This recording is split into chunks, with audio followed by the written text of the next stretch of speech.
roughly know where I'm going.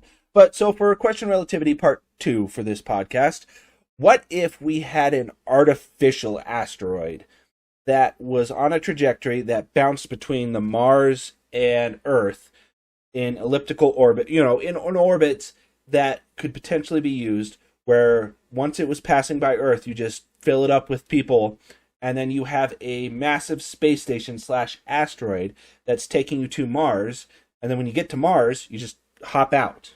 Like an artificial, like I'm picturing like a Nerf football. What are you talking? Like artificial? Yeah, what do you mean? Like artificial could be we capture an asteroid, we hollow it out, turn it into a 5-star resort, and then set it up into an orbit where it bounces between Mars and Earth. Catch an asteroid. Would you have to bring it down to Earth to work on it to construct? No. Most plans that would involve working with asteroids, and even the current ones that people are planning to do to go out and capture an asteroid, you're just bringing it into Earth's orbit, kind of like an artificial moon.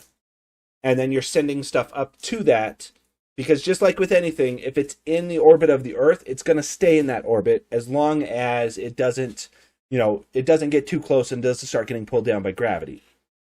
If it's far enough away, like between Earth and Mars, or not Earth and Mars, Earth and the Moon, we have points called Lagrange points where things stay perfectly still.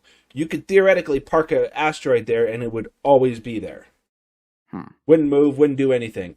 And then you could retrofit it, build out a massive, 10,000 person hotel, shuttle people to it, and then launch it towards Mars, and then have it in an orbit that goes back and forth to Mars, where you're not having to worry about, it's going to take a year when you're living on just a mini Earth. In between, I bet the hotel workers in that hotel would be paid $7.50 because they live on tips.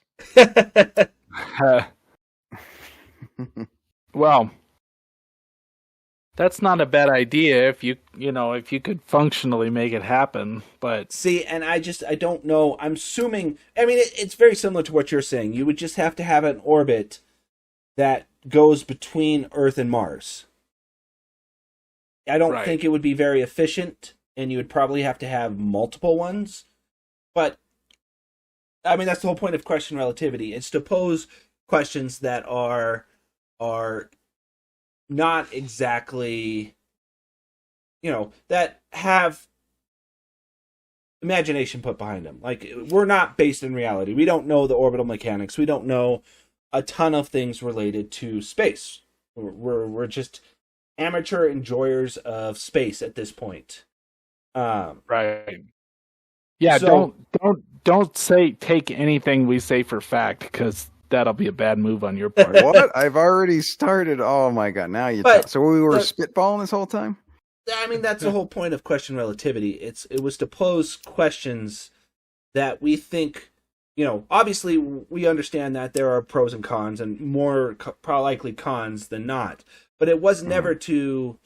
It was to kind of spark the imagination, get people thinking. Get the conversation flowing. Yeah, get it back and forth. That's not entirely accurate, but it's not entirely wrong, and here's why. And that's what I was aiming for when I started this, was just to kind of get a conversation going to hopefully potentially spark people's thoughts of it's wrong, but it's not.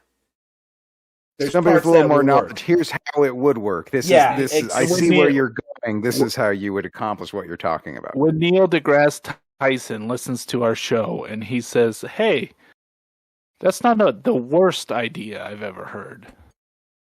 Yeah, right. That's where we're at. But to be honest, it's mainly mustache grooming. That's what he wants, and we haven't been delivering that, so he hasn't been paying attention lately. If it's not about stashes, he's out. For anyone that